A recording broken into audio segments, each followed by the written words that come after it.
The trio were enjoying the music playing on the jukebox and a couple of drinks. It was 10:30 and they were planning to leave at 11. Suddenly, Mitch felt strange. The room whirled. Suddenly, he screamed. He seemed to be crawling with spiders.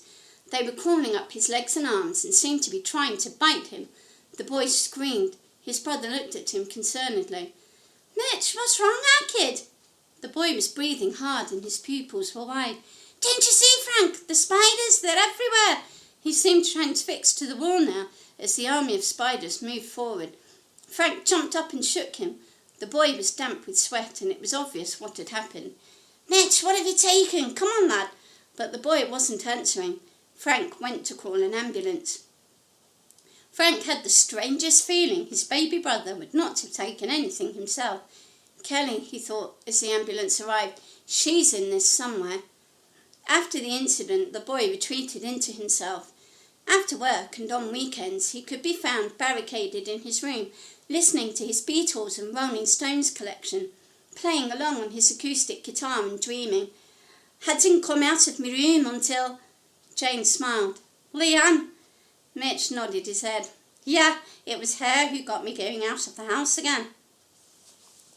Chapter 4. The balmy summer had given way to autumn. As December approached, Jane started the preparations for what she felt sure would be the best Christmas ever.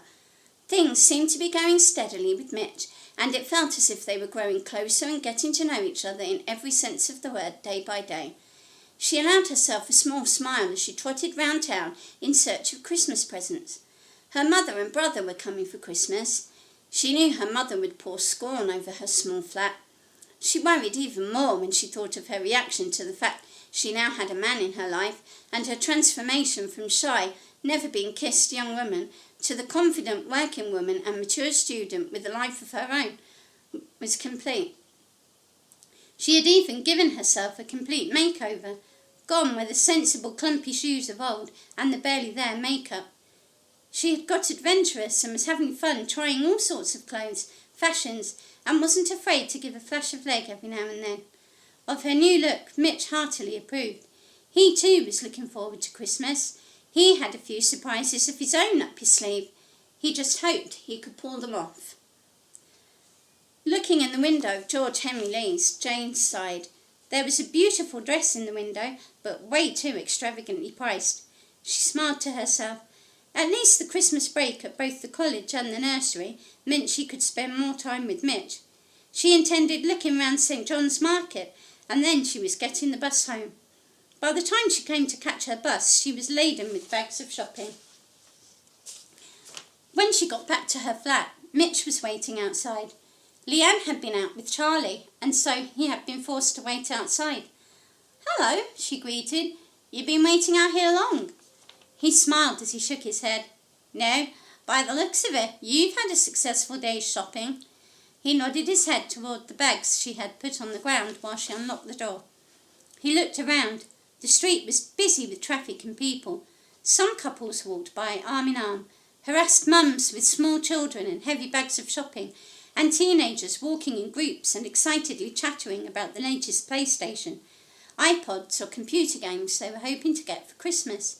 Yeah, indeed, he thought, life was no longer running away from him. At last he felt as if he had caught up with the world, and the universe was sound in the knowledge all was going smoothly. This was going to be a great Christmas. As Jane opened the door, Mitch picked up the shopping, and after taking his coat off, helped Jane put the food shopping away. When at last everything had been put away, they went into the living room. Smiling wickedly as he took her in his arms and kissed her, Mitch felt like the luckiest man alive. The day Jane's mother was due, Jane woke up with a feeling of dread. She and Mitch were supposed to be picking her mother and brother up from Lime Street Station. She knew that as soon as her mother was seated in Mitch's car, then the 20 questions and the barely concealed distaste would start. She remembered how difficult trying to get her independence had been. Then again, her family had been worried sick about her. February 1989. 19-year-old Jane hurried home from work. Her mother had got her a job working for her cleaning firm, and whilst it wasn't much, considering she'd only managed to get 2 GCSEs because of having missed so much school, it had been better than nothing. Her father looked round from where he sat at the kitchen table, enjoying a cup of coffee. "Hello, love," he smiled at his daughter. "Had a good day?" Jane nodded excitedly. "Yeah, it was brilliant, actually," she said as she kissed her father on the cheek. Robert Albright looked at his daughter quizzically. "Connor Parkhurst asked me out to the flicks tonight," she explained. But instead of being pleased for her, as she had expected, she got a very different reaction as her father frowned. "You're not going anywhere tonight, my girl. It's freezing. There's snow forecast, and you're not strong enough to withstand a bout of flu. Besides, you've got a check-up tomorrow, and I don't want the doctor to think we've been neglecting you." "Oh, Dad, come on. I've never been on a real date before. Besides, this could be special. I think Connor likes me, and he's dead nice." "Young lady, you will do as you're told," her father's voice boomed throughout the room. Jane burst into tears. "I hate it in stupid London. I hate hospitals and I hate you," she finished as she slammed the kitchen door and ran upstairs. Her father sighed. He hoped not, but he rather thought his youngest had a plan up her sleeve. She did, and later that night she grabbed her handbag and crept out of the house while her father was distracted by his favourite programme.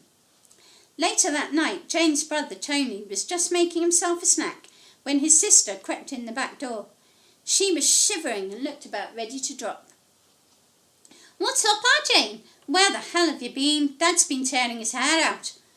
Jane looked at her brother through eyes filled with tears. "Come here, Jane. What's happened?" asked Tony gently, putting his arm around her.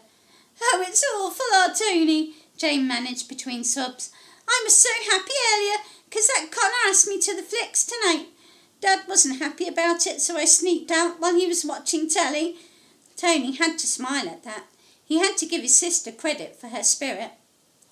"I waited and waited outside the cinema, but he didn't turn up. He stood me up, and when I phoned to see what happened, his mum said he'd gone out with that minger, Carrie Ashbourne." Tony got up and put the kettle on. His sister was shivering, partly with cold and partly because she was sobbing so hard. "Then," she continued at last, as Tony handed her a mug of tea, "then that awful Brenda Henshaw and her friends collared me as I was walking home." She pointed to a bruise on her forehead and rolled up her blouse sleeve to reveal another on her arm. "They gave me a hiding, and Brenda said I would never get a boyfriend 'cause I was ugly, and no decent man would look at me twice." The tears started anew. Tony thought for a minute. He had been having karate lessons and was making his way to being a black belt. "Come on now, Jane, those cows don't know what they're talking about. Listen, why don't you let me teach you a few tricks, self-defence like?" Jane nodded and began to dry her eyes. "Well," said Tony, "what we have to do first is—" Tony had taught her well, but after that the young woman had locked herself away, building an impenetrable wall around her heart and letting nobody close. She could mostly be found barricaded in her room, listening to records or reading, looking in on other people's romances and lives, and wishing she had friends and a handsome hero like those she read about.